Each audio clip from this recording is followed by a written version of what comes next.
this morning. Now, for some, they're scared.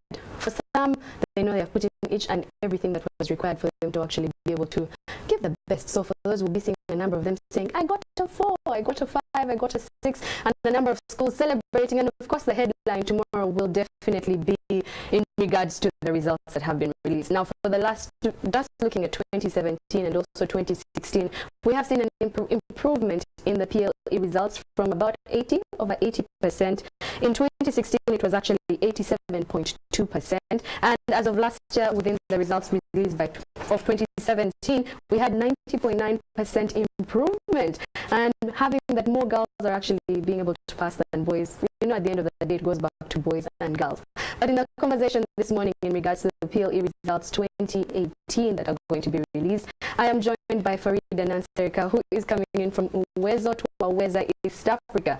Now, they deal in realizing and actually assessing the learning outcomes in some of the regions within Uganda. You are most welcome to Morning at NTV, Farida. Thank you very much, Rita. Happy New Year. Happy New Year to you. Glad to be here. Thanks for hosting us. Thank you so much for coming and honoring our invite.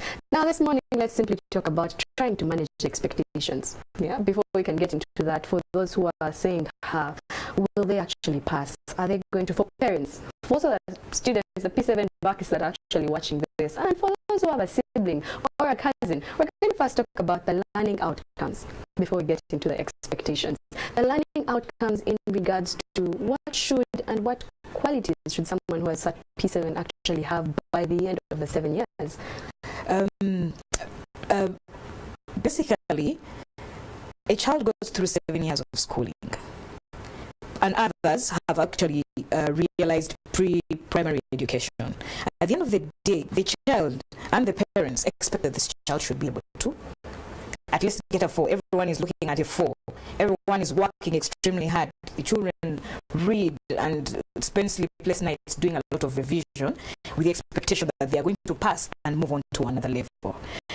But the key outstanding issue should be, has the child been able to at least have acquired the key competences, the key skills that can enable them transition from the primary, which is the basic level of education, to secondary or to vocational institutions or to another level where they can at least be able to have an adulthood enabled skills that they have acquired, to enable them progress, to enable them be and do things based on the skills that they have acquired. Okay, so what would be these key skills? Because if perhaps someone doesn't get a 4, how do we still know that they have passed? How do we still know that they're ready for the next stage of life, which is secondary school? We look at the cognitive skills, which basically you would categorize as those that are that are related to numeracy skills and the literacy skills. Can a child be able to read? Can a child do simple arithmetic? If they are given, for example, a message on a phone that requires them to be able to pay, for example, for your car, and they're in a business setting or they're in a home, are they able to read those very simple instructions or very simple basics that can enable them to handle a task? Are they able to know that if I am in my garden, in the rural areas, for example, am I able to know that if I plant within an acre this number of seeds, how much yield am I going to get? Or if I go to the roadside and I am actually selling these items off, am I able to be able to know how to transact? So, you know, like the basics, as well as also the non-cognitive skills, like the key life competencies, like basic problem-solving competencies that can enable these children, on top of what they have realized in the classes, be able to manage everyday life. So at the end of the day, it is not all about and mostly only about the 4, right? In my opinion, it shouldn't really only be about the academics, the passing. If I don't get a 4, then it's the end of the world. No, it shouldn't. So if we talk about it in regards to it not being that way and the passing, because at the end of it, we are now seeing that we have a system in place. The system requires that before you can get maybe to university, you need to go through primary, you need to go through nursery, then there is secondary, and then there is university. Of course, along the way, in case you choose not to go to university, there are a few other options. in all of this and all that is being said, let's talk about going through the system versus understanding within the system, because that would go to teaching and training. Yes, because the best example would be, we have all gone to school, maybe you and I have, and in regard to that, we are all taught, if you're crossing the road, look left and right. That is what we know. That's teaching.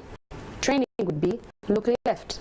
Are there any cars coming from that end? Look right. Are there any other cars coming from that end? If they're not, cross. That is training, meaning the children are understanding what they're being taught.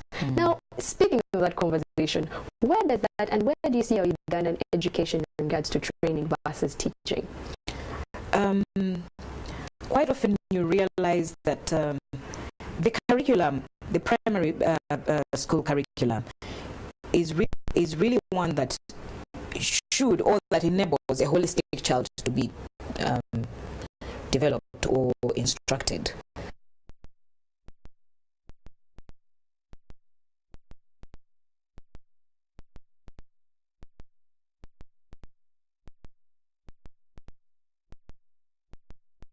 The SST, to also be able to, think out of the box. For example, the science curriculum, it enables for a child to be able to put into practice what they have studied. It's very practice-based.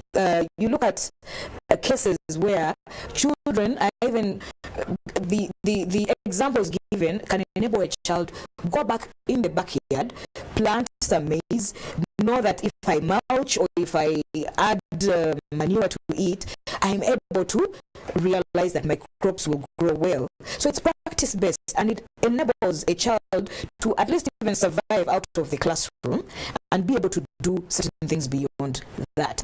But the actual, there are gaps or there are challenges related to how the curriculum is being delivered. When it comes to the teachers, yes, there's lots of efforts the ministry has put in place, the government has put in place to enable improvements, but there are still some, a little bits that still need to be managed. For example, the teachers are overwhelmed with the numbers. There's massive enrollment in schools. Over 8.5 million children are in school thanks to UPE. Many children have been able to access schools. But at the end of the day, a classroom that has a number of, like say for example, 100 pupils in primary one, because many of the schools do not have preschool, the nursery schools, and children will, the first time they enter into school is primary one, and so you have this teacher who's overwhelmed with 100 plus pupils in class, and while you would expect that at least the pupils have one-on-one with the teacher gets overwhelmed. They do not have enough resource materials to use. The government has done a lot. Yes, we acknowledge that. But there's still more that needs to be done. And with the support of development partners, more is being done. And we're sure even with the small steps, the small improvements we are seeing, we shall get there slowly. A day at a time. So where do we look at it in regards to how many more years will we require to say a day at a time? Of course, if you recognize the changes, the slight improvements in performance, it shows you that there's really efforts that are being done. You gave an example of the improvements from just looking at 2016 and 2017, yes. About 3% improvements. Then it shows you that whatever gaps that have been existing are trying to be closed. The bridge is now, being connected, and we're seeing that. Yes, where several organizations or several, the assessments we do actually are able to tell us whether children have those who are resigned and those who are really into the whole process, who would really want their child to be, because they've realized the benefits of education. And so there's, in relation to that, what we're also seeing, commercialization of education, where many schools, believe me, tomorrow you're going to see in the papers, in the press, there's going to be lots of coverage about the falls, the jubilation, the parents carrying their children, everyone being up there. And it's because of the competition in schools. Some of these schools will place themselves, position themselves to you know, attract money from parents at the expense of ensuring that the child gets the best quality education. So they will promise the fours, they keep advertising, and so when the parent at the end of the day sees the school advertising itself, I got 5 fours or 10 fours or all first grades or all this, at the end of the day they do not also consider the fact that what is my child able to do with this 4. We've seen children who have had 4s, and when they transition to secondary school, I studied with a child who could hardly do anything after the 4. After the 4, she had a 4, and we were there with the 12s, those who had got 8, others who had 2nd grade, and she didn't complete the first year of secondary school. She had not gotten the basic competencies. She couldn't read, she couldn't actually write a story. You know, secondary, there's some level of complexity, but the fact that she had not mastered the basics made it more challenging for her to progress. She couldn't make it through the first year of secondary. And so when the parents have these high expectations and they believe that the more the child reads, the more the child is pressurized, they will realize the 4s. But at the end of the day, we should put context into what this child is able to do with the 4 or without the 4. Okay, so let's say if it was taking an example of you have a child who possibly is able to speak, loves to speak, you see them being more social in terms of if they are gatherings, you would look more and look closely in regards to maybe harnessing the child's ability to speak and their public speech. Is that what you're trying to say? Exactly. Harnessing the 21st century skills, the communication, the ICT, the technology, the ability for this child to be innovative, you know, those are things that the education should realize. Enable these children to really, really groom and bring out the issues that this child can able to, you know, advance in future. Okay, so that's when it goes to the fact that as they choose and pick a secondary school, because there'll also be secondary school selection after this, they also have to keep all that in mind, or what do they look out for now in terms of secondary selection?